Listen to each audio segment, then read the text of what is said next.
spent 11 years as a deputy sheriff in rural North Dakota before that night on Interstate 94. Most people don't realize how dark and empty those stretches of interstate get after midnight. Miles and miles of nothing but asphalt cutting through flat prairie with maybe one car passing every half hour. I was working the graveyard shift that November, just me and my partner covering about 180 miles of highway and a small town scattered between them. The dispatcher, Linda, was a 58-year-old woman who'd been there since the department opened, and she had this way of keeping her voice completely calm no matter what came through those phones. But around 1:45 a.m. that Friday, even Linda sounded rattled when she patched through the first call. A trucker heading east had called 911 saying he heard a woman screaming somewhere near mile marker 112. Said it sounded like she was being murdered right there on the shoulder. By the time I got there 14 minutes later, I found his rig pulled over with the engine still rumbling, driver door hanging open, and no sign of him anywhere. The cab still smelled like fresh coffee and cigarettes, and his logbook was open on the passenger seat with an entry half finished. The pen had rolled onto the floor. I called out for him, swept my flashlight across the tall grass on both sides of the road, but there was nothing. Just the endless chirping of crickets and the distant hum of power lines. His wallet was still in the center console, $240 in cash untouched, and his cell phone was on the dashboard showing the 911 call still connected. I radioed Linda to check if the trucker had called back or if another unit had picked him up somewhere, but she said the line just went dead after he'd reported his location. While I was processing the scene, she got another call, this time from a woman in a sedan about 3 miles west. Same story. Horrible screaming coming from the roadside. Sounded like someone in agony. I told Linda to keep the woman on the line and floor it up there. But when I arrived 9 minutes later, I found another abandoned vehicle, a silver Hyundai with the engine running, purse still on the seat, driver's door wide open to the night. The pattern was too specific to ignore. Both vehicles found with doors open, engines running, personal belongings untouched, and both drivers had called about hearing screams before vanishing. I started documenting everything while waiting for backup, taking photos of the Hyundai's interior, noting that her coffee was still warm in the cup holder, her phone showing a call to her husband at 12:14 a.m., probably letting him know she was on her way home. That's when Linda's voice crackled through my radio again. And this time she was talking fast, saying she had a teenage girl on the line who was pulled over near mile marker 118, crying and begging for help. The girl kept saying, "He's walking toward my car," over and over. And then Linda played the audio for me through the radio. I could hear this kid, couldn't have been older than 17, sobbing and saying, "Please don't let him take me. He already took the others. I saw him put them in the..." And then nothing, just the sound of wind and static. Linda tried calling back, but got no response. I was only 5 miles from mile marker 118, so I hit the sirens and pushed my cruiser up to 95, calling for immediate backup from state police and anyone else within 50 miles. The whole time I'm driving, I'm trying to piece together what's happening. 3 people reporting screams, 3 people disappearing within an hour, all along the same 20-mile stretch of highway. When I reached marker 118, I saw the car immediately. A beat-up Honda pulled onto the shoulder with its hazards still blinking. The driver door was open just like the others. But this time, I noticed something different.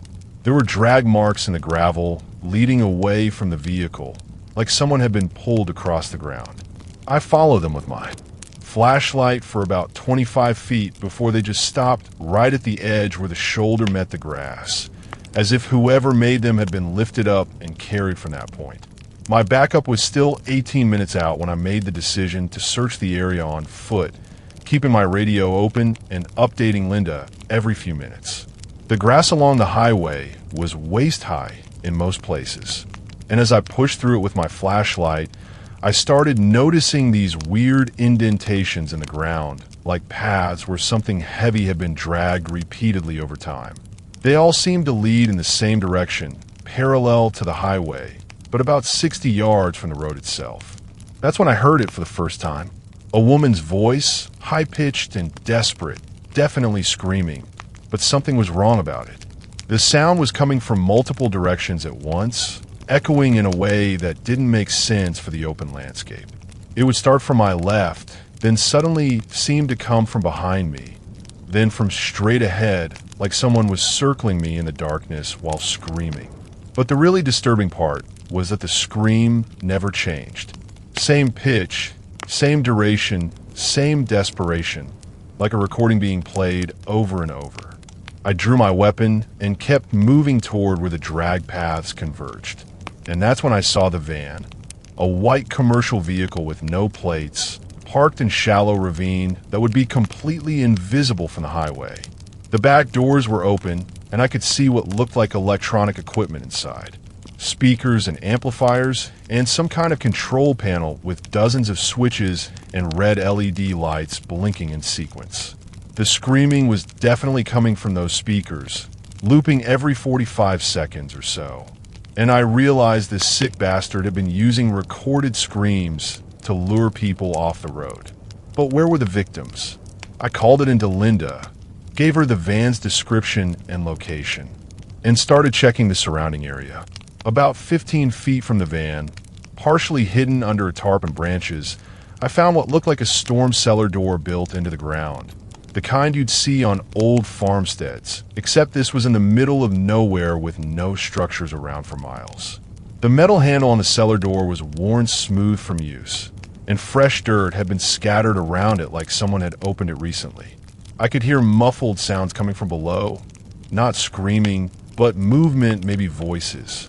I radioed my exact coordinates to Linda and told her to redirect all backup to my location immediately, that I'd found something underground and needed the tactical team. She said the state police were still 11 minutes away, and I had to make a choice: wait for backup and risk losing whoever was down there, or going alone. The sounds from below were getting more urgent, like someone banging on metal. And I kept thinking about that teenage girl who'd called 35 minutes ago, begging not to be taken. I positioned myself to the side of the door, yanked it open, and immediately the smell hit me. Dampness mixed with motor oil and something else, something chemical like chloroform or ether. A narrow staircase descended into darkness, and I could see light flickering at the bottom, shadows moving across the walls. I announced myself as law enforcement and started down those stairs. Each step echoed in what sounded like a much larger space than I expected. At the bottom, the cellar opened into a room about the size of a double garage, lit by a single work light hanging from the ceiling. Against the far wall, I saw them. 5 people sitting on the floor with their hands zip-tied behind their backs and duct tape over their mouths, including the teenage girl from the Honda and the truck driver from the first call. They were all awake, eyes wide with terror, frantically nodding toward the corner of the room I couldn't see from my position. I swept my gun in that direction and saw him.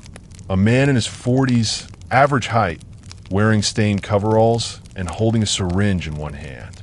He had this perfectly calm expression like he'd been expecting me. And behind him was a tunnel entrance carved into the dirt wall, probably leading to another exit somewhere. He didn't run or attack, just set the syringe down carefully on a metal table covered with more zip ties, rolls of tape, and bottles of what looked like sedatives. "You're earlier than I expected," he said, his voice completely casual, like we were discussing the weather. "Usually takes at least 2 hours before anyone checks the vehicles properly. Small county departments, you understand." He took a step backward toward the tunnel, keeping his hands visible but moving with practiced confidence.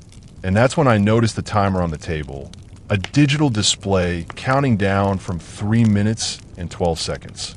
"That's connected to the ventilation system," he explained, gesturing with his chin towards some PVC pipes running along the ceiling.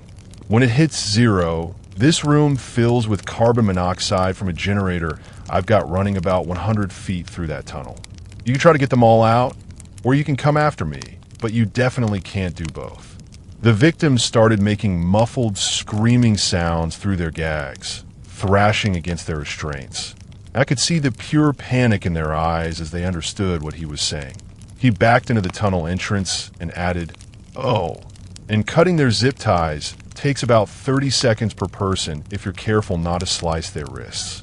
Math's not in your favor, deputy." He disappeared into the tunnel, and I had to make the fastest decision of my career. I ran to the victims, pulling out my knife and starting with the teenage girl since she was closest. The zip ties were the heavy-duty kind, multiple loops around each wrist, and he was right. It took me nearly 40 seconds to free her. Hands without cutting her. She immediately ripped the tape off her mouth and started sobbing that there were others, that he'd been taking people for weeks and moving them through the tunnels to different locations.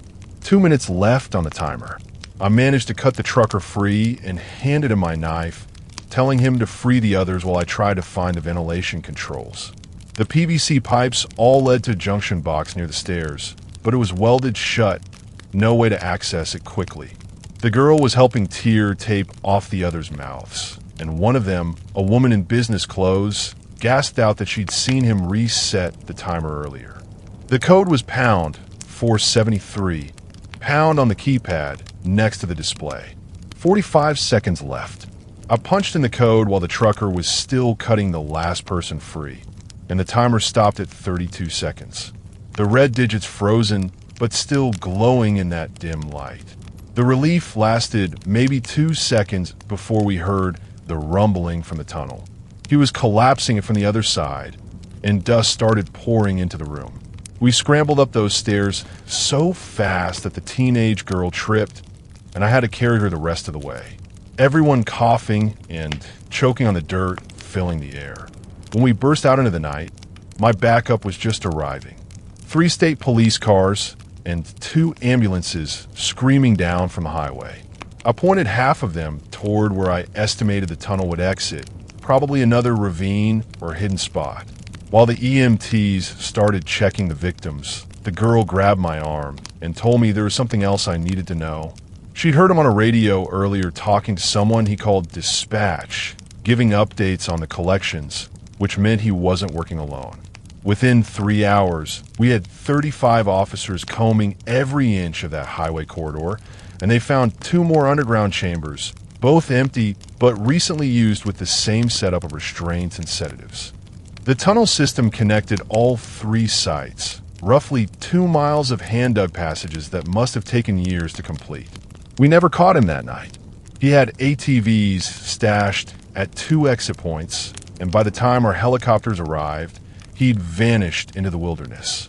But here's what still haunts me. When the FBI tech team analyzed the audio equipment in his van, they found over 180 different recorded screams, each one labeled with a date and location going back 7 years across 5 different states. The investigation revealed he was part of a network, guys who call themselves collectors, who would grab people off remote highways and trade them like inventory. We rescued 14 more victims over the next month following leads from that night, but he personally was never found. Sometimes when I'm driving alone at night and I hear a strange sound off the highway, I wonder if he's out there somewhere setting up another trap, playing another recorded scream to lure someone into the darkness.